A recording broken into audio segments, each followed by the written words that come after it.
Okay, we're back to Vyzygoth Raw and Live, and our guest is William Ramsey. Of course, you heard this numerous times, but still let it be known that his opus work is Prophet of Evil, Aleister Crowley 9/11, and the New World Order. And he's a favorite for a bunch of us, to include Randy Loggins and Gordon Comstock. And we were happy that he came on to kick off the beginning of whatever this is, the 10th year of the many manifestations that we know as the grassy knoll. But at any rate, I just want to share something with folks real quick.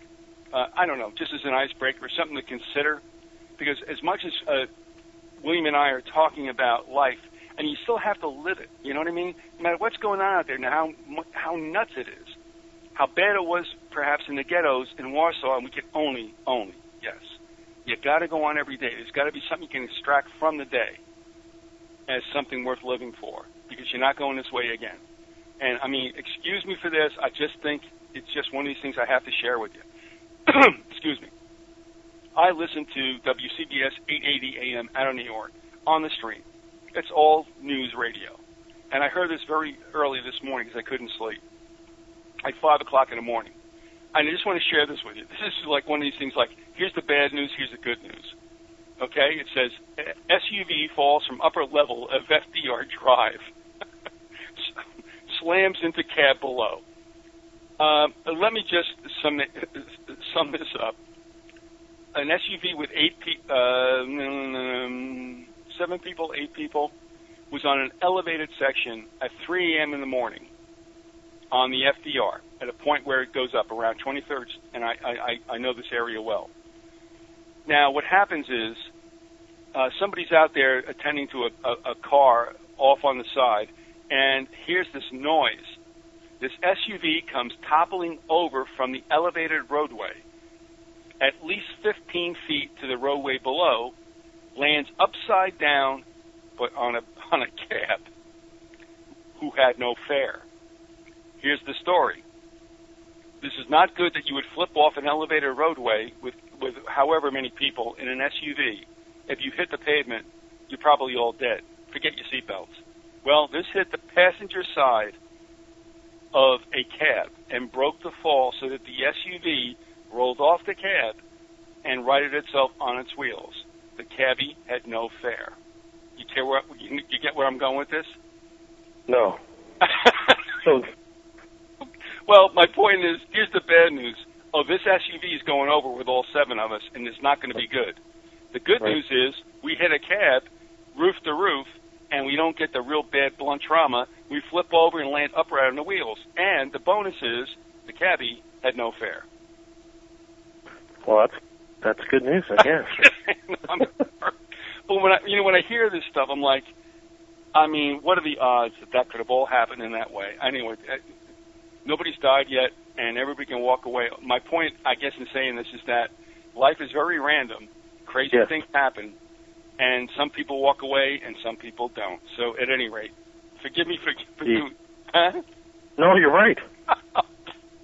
I'm just looking at this, because I know the area. I'm like, oh, you got to be kidding me. An empty cab, and the cabbie's like, yeah, it's all right. And, no, he didn't say $1.49. No, he didn't do that. So, anyway, here we are. We're back into what we're going to get into, the nitty-gritty. And obviously, folks, if people were more aware of this, we would ask this of the Christian community. That doesn't work too well. With the rest of the world, how do you explain it? It's kind of like this thing where people understand there's evil, and they kick around Satan once in a while, but if you tell them it's institutionalized, and it's been with us for a long, long time, you're not going to get many people going, yeah, you're probably right. And herein lies the problem. And this is what I'm going to throw it to you. And by the way, folks, if you want to call in, you can do so from this point on. It's fair. 618-912-4681. 618-912-4681. It doesn't cost much. It ain't an 800 number, but you'll live with it. I'm going to throw it to you, William, and here's the point. Now, the second phase I got into is I realized that this is a very spiritual matter. You can't make much headway with heathens and those who don't believe in such, because they keep thinking that the human spirit will elevate, and that's another whole story. Right. But now I'm asking you. Now, you got into all this stuff, and when you actually entered the whole arena of 9/11, and how occult that was. I tell you what, for all of us, it's pretty sickening, but how did you progress? Well, yeah, I mean, I think it is sickening, but, I just wanted to get the word out. There were other people who saw different facets than I did, but I think that, I just wanted to let people to see that it was not just a cultural or political event, but a spiritual event, much like, Hitler. Hitler's Reichstag fire was a political event, but it was also him instituting a satanic, ideology and political structure. And that's what I see with 9/11 is the same kind of slave state mentality, us against them, total war, driving people into poverty, the neo-feudalism, and, so I see that 9/11 was a harbinger of those types of political changes that have taken place in this country and the world. So, I want people to see that there's a lot more beyond the material world that's taking place. All right, now, but bring yourself back to the time, because I think this is necessary for people to believe, because there's a lot of people out there, too. I mean, we have also, and that's the reason I asked you about, you being okay with your wife and myself being okay with my wife, because you have people coming in here who are, like, coming in by themselves, and not that I'm being by any, condescending, but I'm just saying, go so far, but you gotta let your spouse know what's going on, because I've seen disasters, and it shouldn't have been that way, but it was, right. And this happens really, honest to goodness, with the more intelligent, higher up people. It's almost like, what are you trying to do, dear? Destroy this whole thing?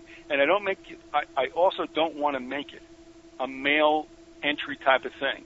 This happens on both sides. Right. That guys might write me more. Yeah, okay, but they're not the only ones. But so what I'm going to throw you back to, I mean, there was a point where I'll tell you, there's a point when I said to the lady Biz, can you give me here a second? Come on in. Sit down and just listen to this. And then when it started, I don't know who it was, I don't know what audio file it was, but she had known, that I had misgivings because I did have eyes and ears, and I was a couple of places. I mean, I was in D.C. like yourself, and then there's other things that happened. And it's like, look, this is going to be a little upsetting, but it's the truth. How about you? I mean, again, not to hammer it home, but was there a point where you said, damn?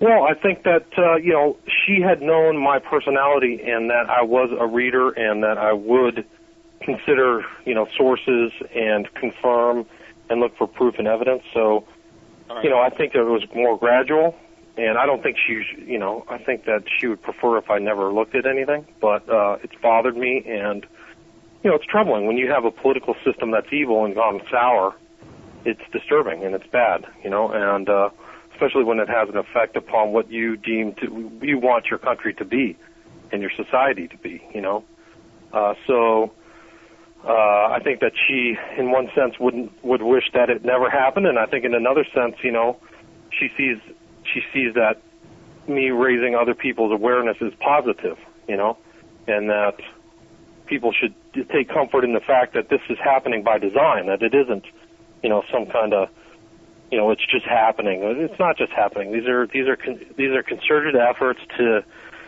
create wars, to destroy the infrastructure and economy of the United States, and to, increase the burden upon the people, through taxation and the inflation of the dollar and manipulation. So it's, to see that in the big picture, and then see that the whole economy has always been manipulated, probably since the advent of fiat currency. And so, it's they shouldn't see it as like, people shouldn't be like, oh gosh, I'm such a failure, or, why is this happening? It's happening because people want it to happen at the top. There's an evil elite who are pulling the strings on it. And, I guess my point is that it's good to see it for what it is, instead of like, some obtuse Christian out there is going to say, oh, this is God's will, or, this economy's my fault, or, it's not. It's really not. It's because there's evil people at the top that, the religious leaders have failed to point out and rail against, So it's, you know, I mean, there's my book is just connecting a couple, 2 or 3 dots on a picture that has 20 more dots, and most of the people who've read it can connect the rest of the dots and understand, you know, what it points at. But you know, you have a caller, but I want to say, William, one of the reasons why a bunch of us found favor with you is because you do have a well-developed brain, and you went at it in a certain manner that attracted us all because it was very, like I said, it wasn't crazy, it wasn't hysterical, it was facts. And even though it deals with an evil side that a lot of people don't want to admit, and we're going to go back to that later, because, you know, people are only going to go so far with evil, but not our politicians. No, sorry, that's not going to work. But anyway, let me just break for a second, and we have a caller. By all means, Jim, bring him on or her on. Hello. Hey, Viz. Yeah, it's Gene from Brooklyn. No, not you. Yeah, me. The only one. What's up, buddy? You're going to tell us. Go ahead, Gene. Okay, I have a question for Bill. You know, I, like most of the people, you know, are around 911, you know, we're all hoodwinked by the fact that, you know, this is terrorism, this is this is that. And, you know, you fell for it in the beginning. But I always thought it was strange that I think within the month of the events happening, those attacks, is that President Bush comes on TV and he says, you know, we need a definitive amount of money for the creation of Department of Homeland Security. And I think it was like $47 billion or something like that was the you know, the monetary amount. But does that have a connection? Is there a connection between this Hitler type of government or this mentality? And it, you know, that's the only thing that I saw that I thought maybe it was pre-planned, because I couldn't get over the fact, or couldn't come to grips with the fact that the government may have had something to do with it. But I didn't. I didn't either. I didn't want to come to terms with the fact that the government did it either. Yeah, no, I'm not qualifying you. I'm just trying to figure out. You know, yeah. You know. Okay, I'm just saying that I don't like my conclusions either. I've rethought and thought my conclusions thousands of times, but I can't escape them. So, you know, you only come down to one, you know, conclusion, and that it's an inside job. But I think that it was part of a structured plan. These guys had a blueprint that they instituted, and it was so quick and such a shock to people that they couldn't even see it coming. And it's probably the same thing about, like, Hitler. You know, nobody saw these abuses as they, you know, it was just one thing after the next. I think one of the writers about the Reichstag is that these things happened so fast and so quick that the people just acquiesced, and the United States people did too. You know, they just didn't have that sense. Right. You know, like, you know, it could be, to me, it could be either, you know, they either planned it and, you know, had wanted to set this department up as a means of control, pre-planned, or they took advantage of a situation and did something that they wanted to do all along. You know, what does it seem to be like to you? No. You know, them taking advantage after the fact, or... No. It's fully planned and intentional. It was planned before the event. They didn't take advantage. There's no way 19 people in Afghanistan could control the skies of the United States and create those events and drop Building 7. Okay? I'm not. The problem is that a lot of people. Yeah. Gene, let him go. Let him answer. Well, I'm just saying that there's a lot of weak-minded people who cannot put together things, and I mean, that's not a nice thing to say, but they can't. They don't key in onto the most salient points of the event. The salient points are there were huge amounts of military things going on that day, and Building 7 dropped. Period. So you can get some people who can't key into those important facts to talk about mystery planes and radars and stuff like that from the sky, and frankly, they're just weak-minded. And it's sad, but the real reality is nobody from Afghanistan dropped Building 7 outside of this country. And that you have to deal with that fact. Okay. I always can't, you know, I always had a hard time dealing with that, you know, that aspect. I have a hard time too. Gene, let let me Go right add ahead. the conversation. I'm sorry. Mm-hmm. At this time, when this happened, there was a listener who works for a PR firm in Chicago. Mm-hmm. He had stated to me, now, the problem here is, and just understand this, what muddies the waters here is that he is a born-again Jew. I hate that term. You're either, you're Christian, whatever. All right, fine. But his problem is he wants the average to be responsible for 9/11 just because he's Jewish, and, of course, he doesn't have anything to do with Israel. He lives in Chicago. Anyway, but he told me, he said, and his information was good. He said that the Rand Corporation, now understand me here, the Rand Corporation, not your buddies, by the way, folks, were in that office, and they were bragging about how they had developed the Patriot Act like 5 to 10 years before. They were just waiting for the moment to happen, which, of course, they knew it would. My point is this. Congress can't get a freaking lunch order right, let alone whip that thing together, that Patriot Act, in, 10 working days? Are you right, serious? It was real quick. It was very, very fast after the event. The thing is that those bills, there are tons of bills that are awful, draconian, that sit there and wait. They're already pre-drafted. Oh, yeah, they're done. Yep. They've been worked on, massaged. They've been rewritten. The healthcare bill could be one. There are new names, and they're waiting for the right moment to put those in. And people who are experienced in Washington politics know how to get a bill through that they want through. They wait for that right event, whether it's random or structured, and then say, it's time to put this bill through, whether it's good or not. So it's not a random occurrence. The events, they knew they were going to put the Patriot Act in. And the Patriot Act is this nice Orwellian phrase that, sounds good to the majority of the people. They want to believe it's good for them, and it's draconian. It's not good. Well, I was always opposed to it on instinct. Not who knows what's in these bills? I mean, they're so big and so huge, and you don't know what's in them. You know what I mean? But on instinct, just saying the Department of Homeland Security, doesn't that have any doesn't that resonate with anybody? Doesn't that sound like it's right out of 1942 Germany? Yeah, exactly. And there's already, here's the thing, is that there's already enough intelligence, military institutions and things overseeing everything that why would you need another level of security? I mean, we already have things in place to allay, terrorism. I mean, it's only there for the American people, period. Let me share something with both of you guys, and I don't need to pop off, but there was something I did. I found, when I was working at St. Leo's Library, we got these donations from history professors. We got like 3 of them. What I saw culled out, I jumped on, like you can imagine me. One of them was, a transcript of a 2-day conference at, let me think now, it was Harvard in 1955. And one of the speakers was a leading Republican from New York State by the name of James Lord O'Brien.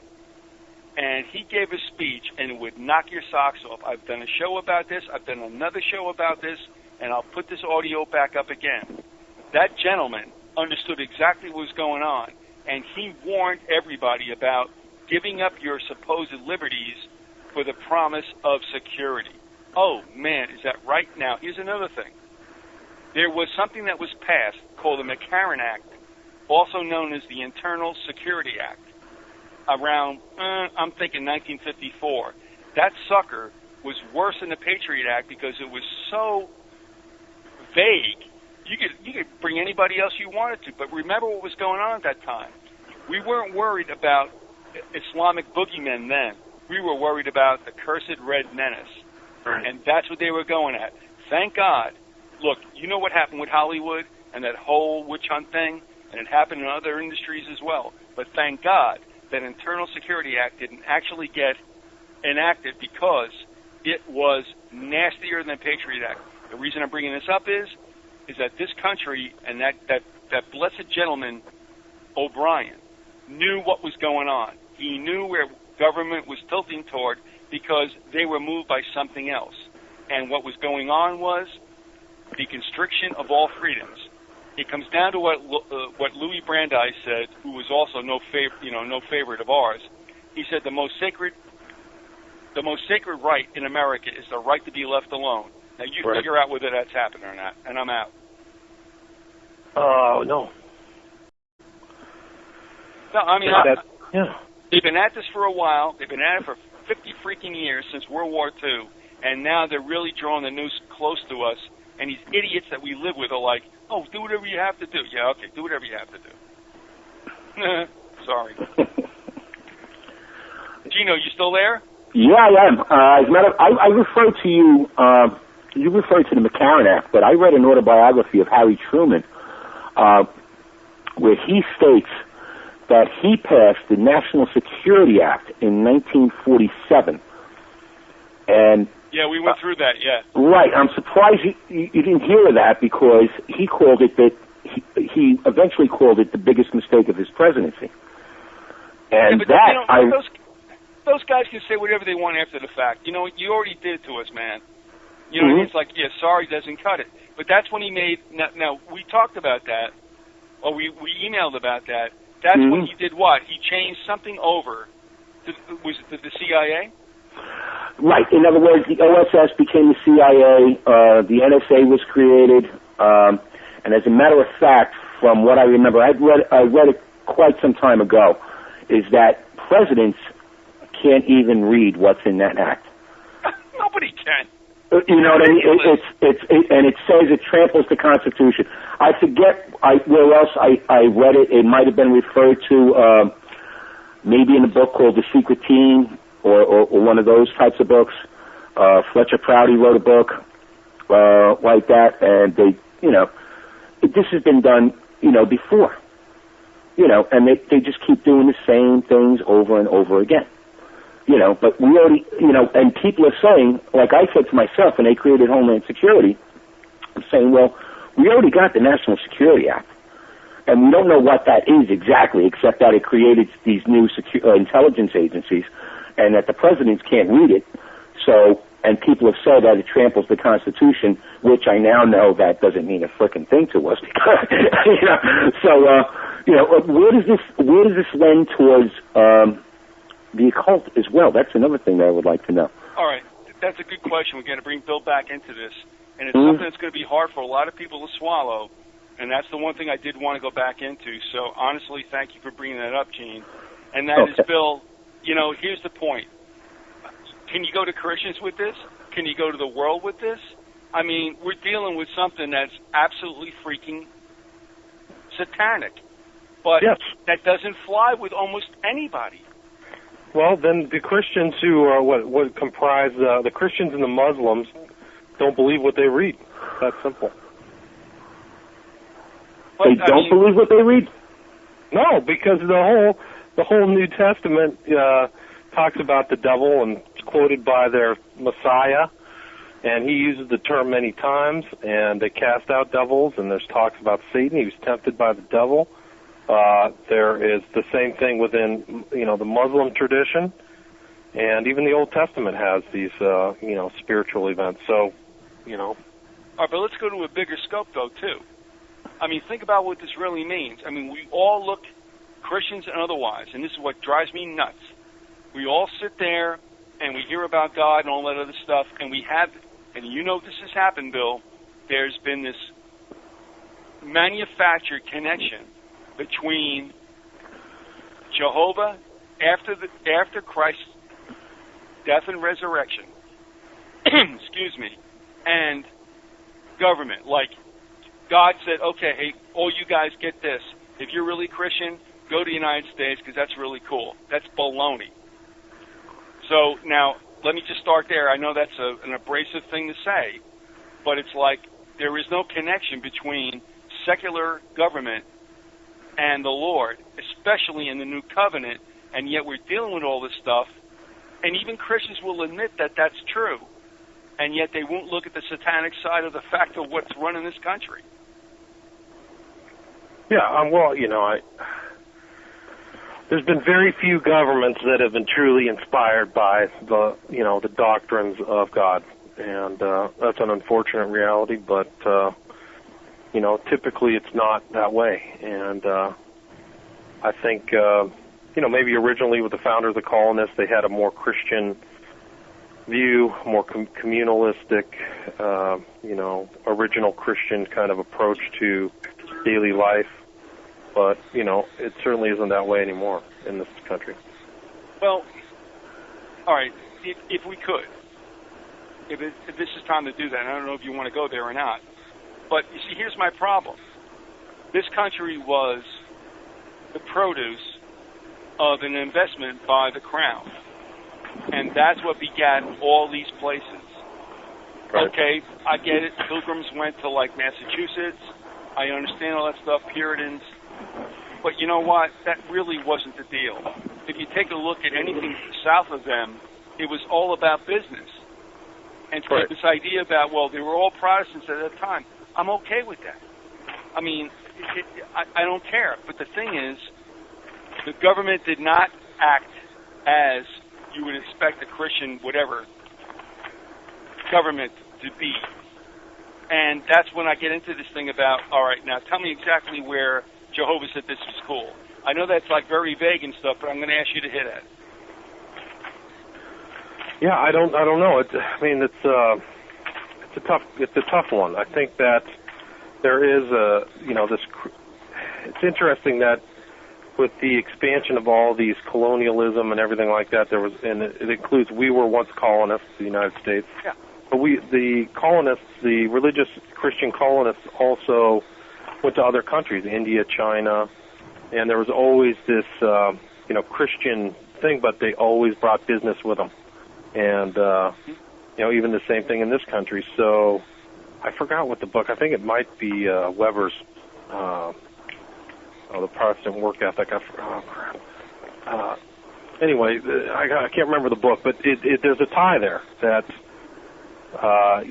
it's something that's always been followed as Christian. I mean, even when the British controlled India, it was this Christian idea, but there always a financial element there. Oh yeah. And same with China, and so it was the same thing in this country. There was this topical thing about manifest destiny, and we want a place to be free and be free, but there was always that fundamental economic element that we can't seem to get away from, or it's always, and it dominates everything. Unfortunately, it's unfortunate. So I want to get back to that too, because that's really interesting. Because at one time we have a caller, so I'm going to get to them. I got to get off this line. Bye, Gene. See you guys later. See you later, bro. At one point they hang out the proselytation thing, and then of course you come with the statehood. We got a caller from Kansas. By all means, come on. Yeah, this is Jason Glander from just outside of Wichita, Kansas. I was calling because I believe it's in the book of Zechariah.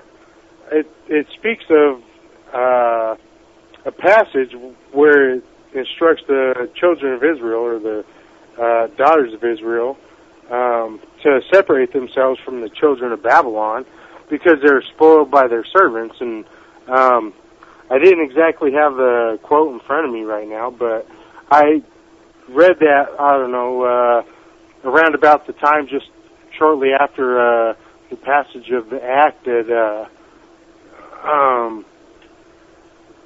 produced the $700-some-odd billion bailout that George Bush passed. And when I read it, it just linked up with me that basically that particular passage may have had something to do with that particular scripture, or that particular scripture had something to do with the particular events that were going on at that time. But if I had it in front of me, I'd quote it verbatim. But I was just going to ask, I sent Viz an email within the past week or so, an email with a PDF attached about how the federal government back in '67 was being charged 2 times for treasury bonds that were held by the Federal Reserve. Mm-hmm. on bonds that were actually already paid for, and I was just wondering if I could get your take on that. No, but with all that you've said, though, because there's a wider scope with what you just, kind of entered this conversation with. What I'm asking you is, and we've spoke before, and I remember you. But no, that's okay. But the point is, that's where we're driving at. And I'm not ducking any specific questions, but it's like, I guess the only way to say it is our government screwing us? Yes. Is it Christian? No. No matter who says what about, have you ever seen a president that wasn't Christian? Come on. So I don't mean to demean what you've asked, but when you get down to particulars, does it not always come out that in the end, we basically get flushed? Most definitely. I managed to, during your question, yeah, we always get flushed. And that's what's so disheartening about everything that's going on. I remember right around just shortly after the attacks on 9/11, I was among those who were persuaded that somehow or another Osama bin Laden and the terrorist hijacker supposedly had some hand or part in 9/11, and I was all about, let's go get him. I had that mindset or mentality, and I don't know, it wasn't until about 2002, 2003 in which I came across information about a local, back when I was living in Denver, a local privately owned radio station broadcasting out of Johnstown, Colorado, that I actually came across AJ, if you will. And no, it's okay. Yeah, it's fine.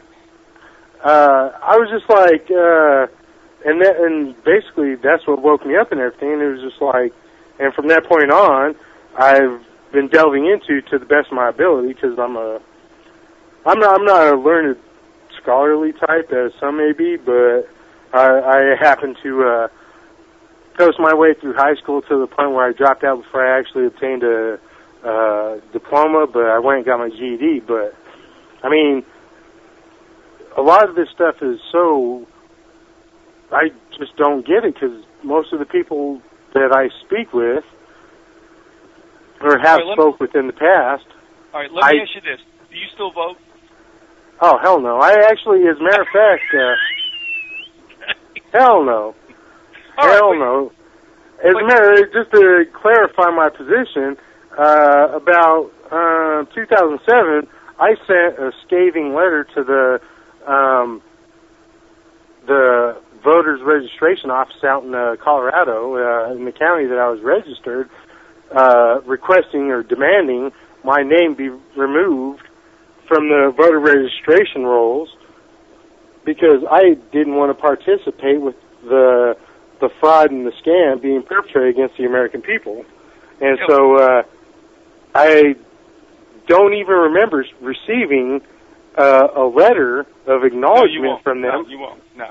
But I had to go down to the voter registration for the county in which I resided in and get a letter of acknowledgement supporting the fact that I actually had myself removed from the voter registration roll. So, and as a matter of fact, precedent to that, I hadn't voted in at least 2 elections preceding the point when I said I refused to actually participate in the fraud or conspiracy. So.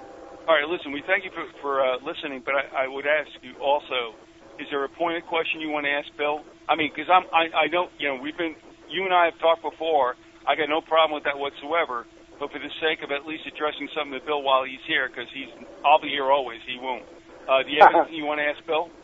No, I just wanted to speak with you and tell you I appreciate your show and everything, and I appreciate Bill for coming on. And I hope you guys continue to plow through the research that you guys are doing and inform us that are less cerebrally endowed. Okay.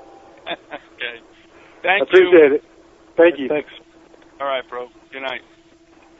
Again, William, where we last left off, again, how do I'm telling you, this is not easy to do.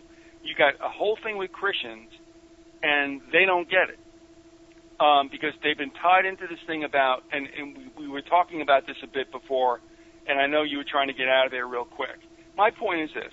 Countries, as far as I'm concerned, from what I understand from the scriptures, mercantilism is satanic. It's okay that we get involved in it. He understands. He withdrew himself because the tribes and everyone else said, we don't want the divine law. Take a hike. That's a real. I know. It's true though. I mean, okay. They had it set up there, the 12 tribes and everything like that, and they wanted a king. So I think when they set this country up, it was they were trying to move away from that in a more, return to that actually without a king in a more sophisticated manner. But over time, it's been corrupted. All right, then let me ask you this. This is a tough question, and you got the time to answer it. And I think you have with your work as a whole, which isn't fair to ask you to pigeonhole it right now, but of course I will. My problem is that we have this, what I consider false construct about Christians thinking that this country, that Jesus said or Jehovah said. I mean, obviously I think this happens after Christ's appearance here. The reason I'm saying because we don't live under the law, obviously. We don't smite, the Ammonites because we don't like them. Right. But I mean, and I'm like, folks, hold on. You know what I mean? It's a country. I only understand Jesus as concerned with souls one by one individually.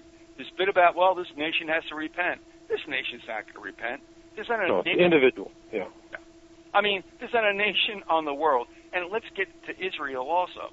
Do you think everyone in Israel is so sold out to Judaism? Are you serious? No. Nobody seeks after God. Let's face it. No. Tel Aviv is run by crime families, like the mafia. It's crazy. I mean, people have this kind of notion that everybody over there is, religious on the holiday. I mean, there is a minority that's religious in the Judaism sense, but those people are very Western in many ways. Yeah, but so here's where we go. Let's stop affixing secular things to what the Lord wanted. Now, remember something also. I think we can agree that the blurring of the lines between the state and the church was blurred by the church, who took the cheese for a 501c3 church. And I mean, if Jesus was here, I'm thinking he's like, what did I tell you about? That's not what we're about. That's the world. We don't need to do that. And I don't think that's being so rash. But then again, now take that beyond that, and here's the really great lie. If you can make Americans believe that everything they do is okay, this goes beyond nationalism in this sense.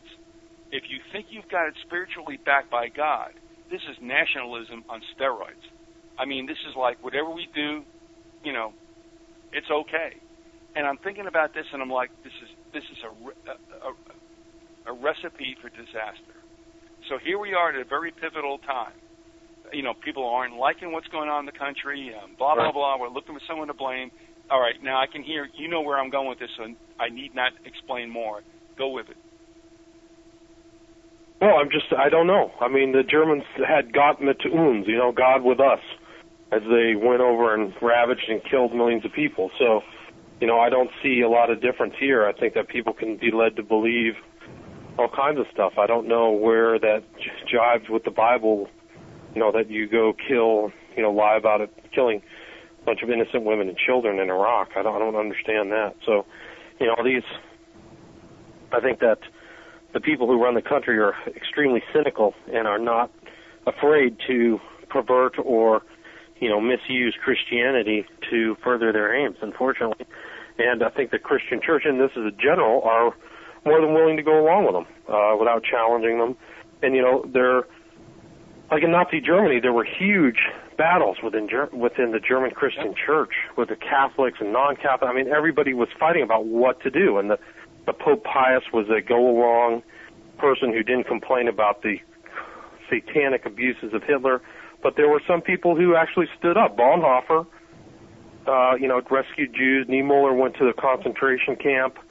And Bonhoeffer paid with his life. I mean, so, you know, I don't think that there's a lot of difference now. I'm astonished at how little, you know, the Christians see this as evil. I mean, especially the ruling elite. I mean, like I said earlier, I don't know who's worse, the evil ones or the people who go with it, you know. And I think of the line from the Bible where Christ says, you know, some of you will cast out demons in our name, but you go to heaven, and I'll say, I knew ye not, you know.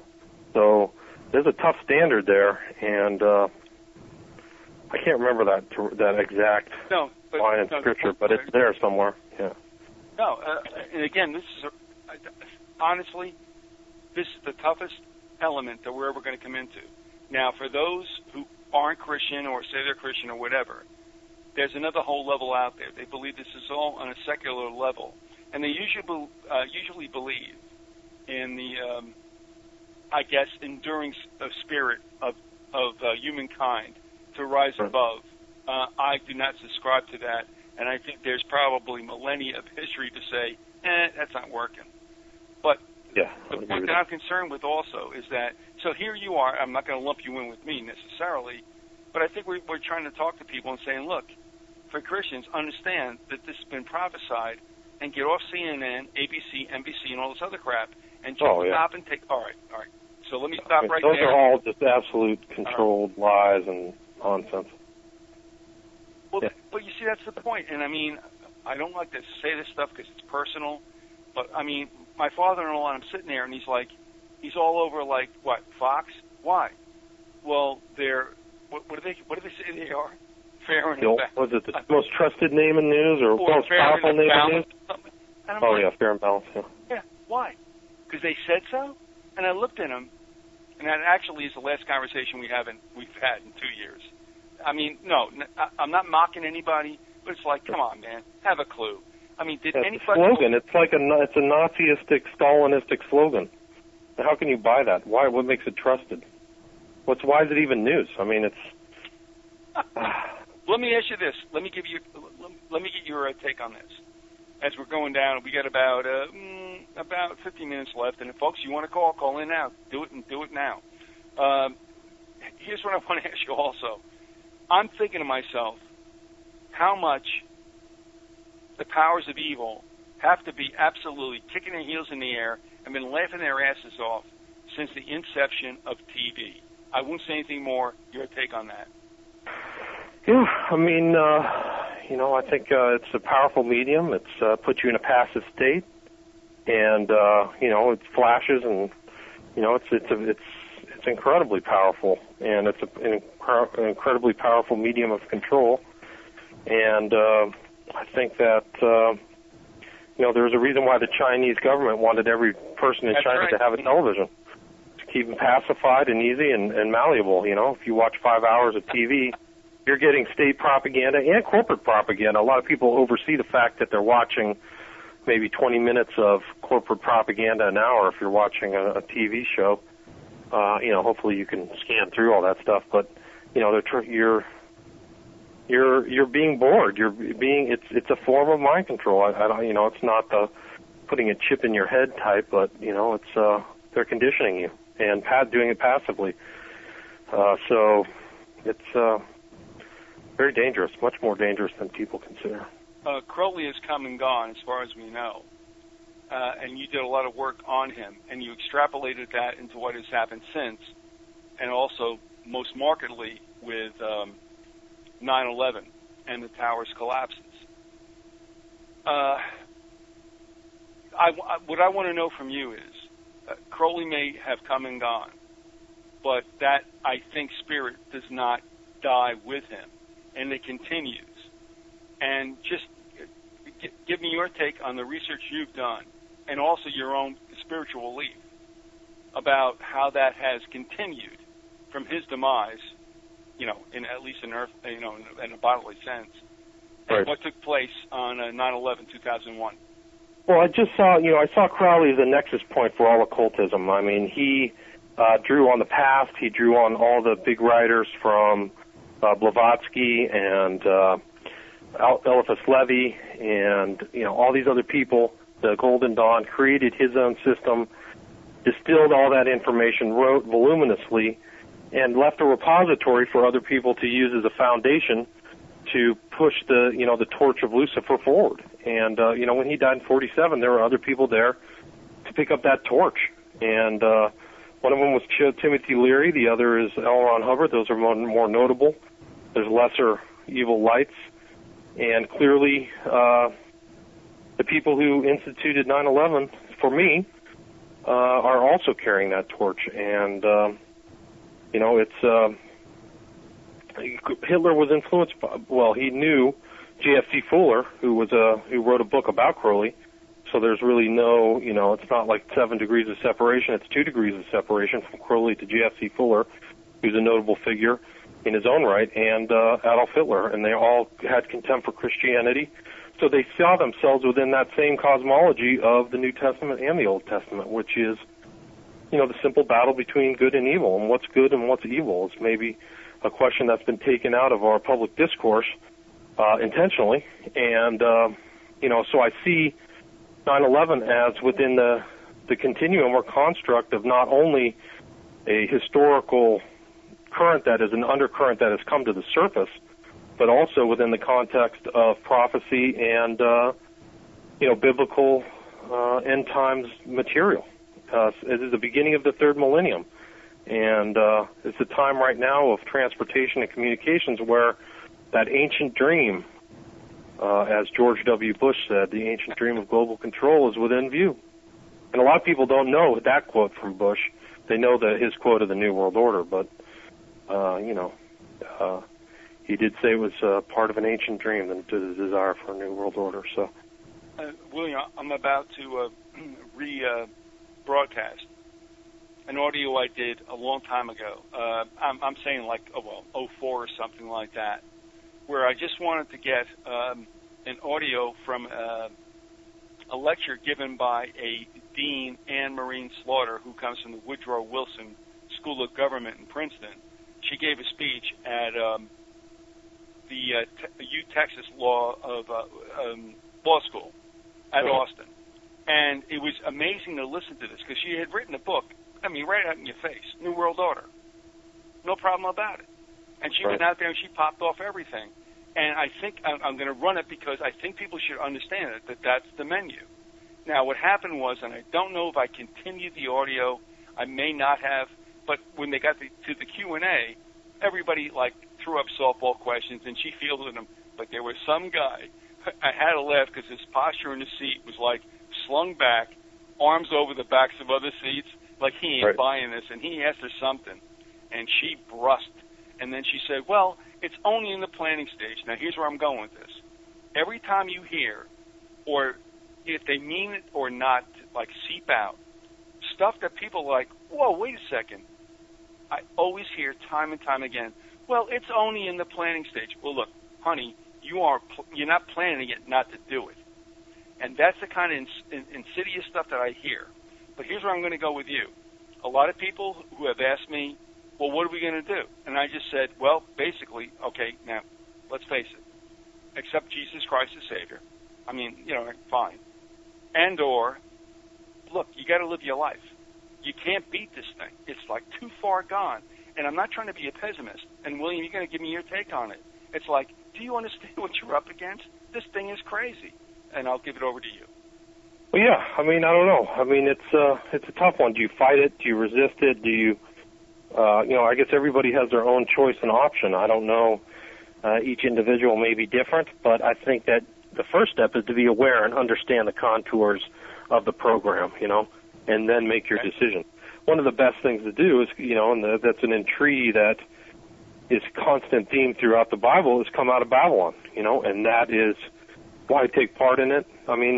How great is it to be in debt and run after money and be part of the rat race? Is it really that satisfying? Some people, I've done it. It's not that, for me, not that satisfying, so why do it? How much value is it to have free time and not be stuck in a cubicle working for that money? You might be able to better off to go live on a farm, grow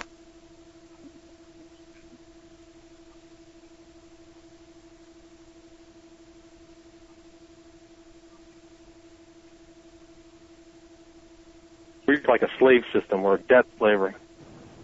What's that? Hello? William, you still with me? Yeah, is she still here? Yeah, Jim, we're getting a little reverb here.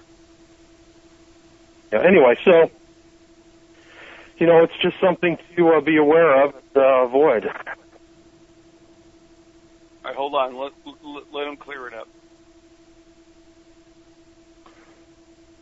All right, give it a shot, William.